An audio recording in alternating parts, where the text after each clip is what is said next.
Vamos ahora a cambiar de tema nuevamente.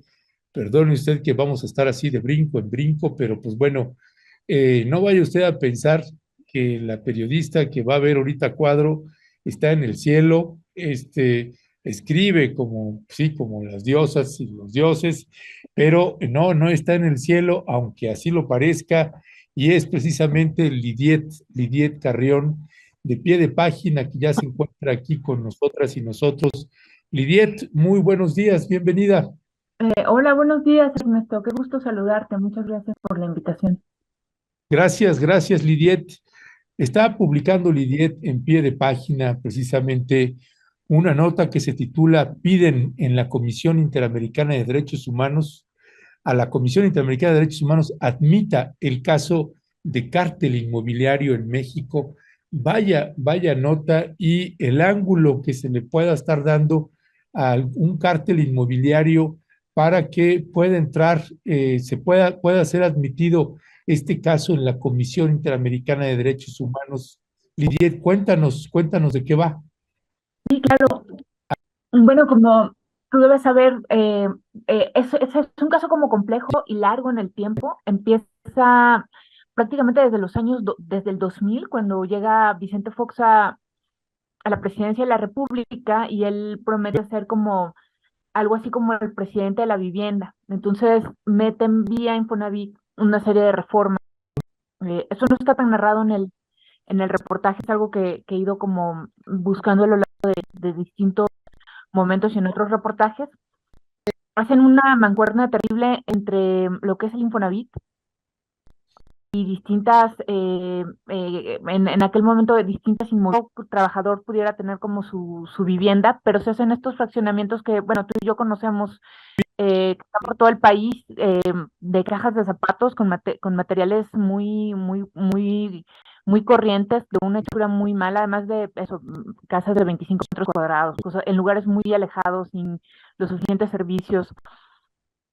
Y dentro de toda esta lógica, pues además también con créditos impagables, por ejemplo, se hacían los créditos de Infonavit para trabajadores, es decir, gente que no trabajaba, perdón, que no gana, que nunca va a ganar los grandes dineros, se los hacían en UDIs, en unidades de inversión, entonces las deudas se volvían impagables.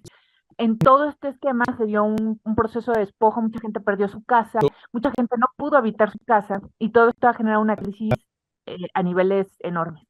En este contexto, en el Estado de México, uno de los activistas que digamos que se opuso mucho a estos procesos, primero de despojo y luego de invasión de los predios que son abandonados porque la gente no puede vivir ahí, fue Humbertus Pérez, quien fue detenido por la Fiscalía del Estado de México, acusado de una serie de cosas que al final Humbertus salió libre, salió absuelto completamente, pero estuvo preso casi por 5 años y en esos 5 años padeció todo tipo de hostigamientos y franca tortura, ¿no?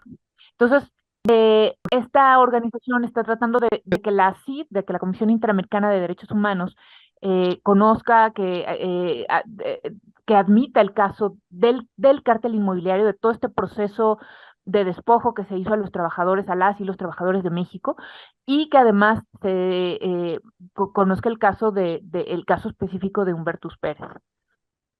Ya, pues Lidiet, hay esta parte que me llamaba también la atención a la hora de también el título que le ponen a esta parte de la nota de no ser amigo del cártel y las implicaciones que eso tiene. Cuéntanos, por favor, Lidiet. Bueno, eso fue un chiste por esta serie de televisión de Better Call Saul, que ¿cómo se llama? En un capítulo que se volvió icónico, dice, voy a ser amigo del cartel, así en español. Este, bueno, que es icónico, pues, a los que nos Ah, gusta ya, este tipo de ok. series, pero en este caso, entonces aquí es no ser amigo del cartel, que obviamente en el momento en que se oponen a este tipo de acciones, es que con el nombre cártel inmobiliario no se lo di yo, es una manera en la que se han referido Sí, distintas activistas a lo largo y ancho del país, porque, repito, esto ha llevado casos terribles. Hay un caso, por ejemplo, en Nayarit, inclusive un magistrado preso vinculado a personas de la tala, por ejemplo, de Edgar Beitia, el Diablo, que fue procurador, perdón, fiscal en el estado, en el estado de Nayarit, bueno, vinculado al crimen organizado, secuestros, torturas, etcétera, que estaban vinculados para despojar no solo a las personas que pudieran tener un inmueble de mucho dinero, sino a pequeños trabajadores que se atrasaban en estos pagos que, insisto, eran impagables, las deudas, porque estaban hechos en UDIs. Entonces, si tú quieres una deuda en UDIs, estás condenado a no poderla pagar. Es una moneda, llamémosle, no es una moneda propiamente, es una moneda, una unidad que está diseñada para inversionistas que van a pagar muy rápido. Entonces le sale muy barato, pero para un trabajador que se va a aventar un crédito de 20 años, es casi una garantía de que no lo pueda pagar, porque se va a triplicar o quintuplicar.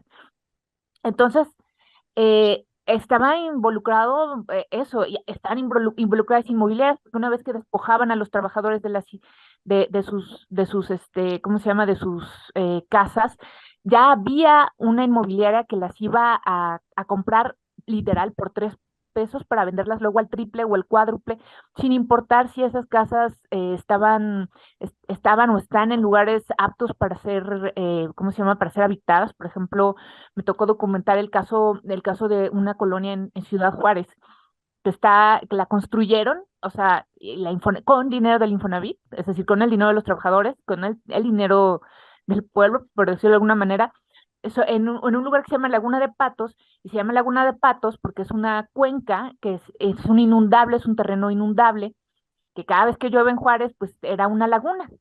Entonces a la inmobiliaria se le hizo muy fácil porque el terreno le convenía a alguien vender ese terreno. Entonces después se empieza a mudar la gente, el lugar es declarado que no es casi prácticamente inhabitable, ya con gente viviendo ahí, a la que no le dicen nada, este, y entonces el Infonavit dice que esos lugares no son habitables. Se queda la gente bajo su propio riesgo. Eh, la mitad de la gente, los que se pudieron ir, se fueron y los otros resistieron porque era su único patrimonio.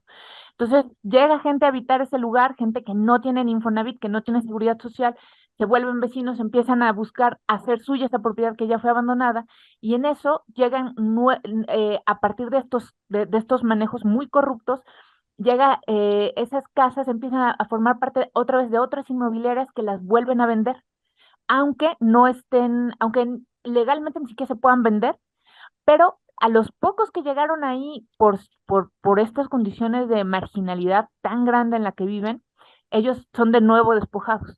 Entonces sí se comportan como un cártel, pues, ¿no?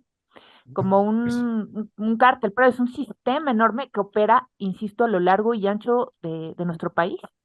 Y bueno, uno de estos casos está en el Estado de México. Ya, pues precisamente, este ejemplo que les ponía ahorita Lidiet Carrión, de pie de página, de pues este fiscal, el Diablo, el fiscal Beitia, pues preso en Estados Unidos. Imagínense usted nada más las dimensiones de este tipo de personajes y esta epidemia, porque es una epidemia, esto de no es el cártel, son los cárteles inmobiliarios y casi que no hay entidad federativa que se salve de tener un cártel o varios cárteles inmobiliarios. Lidiet Carrión, te agradecemos muchísimo que nos hayas tomado la llamada. Te mandamos No, un gracias a fraterno ti, abrazo. Ernesto. Un abrazo. Bye. Cuídate, hasta pronto.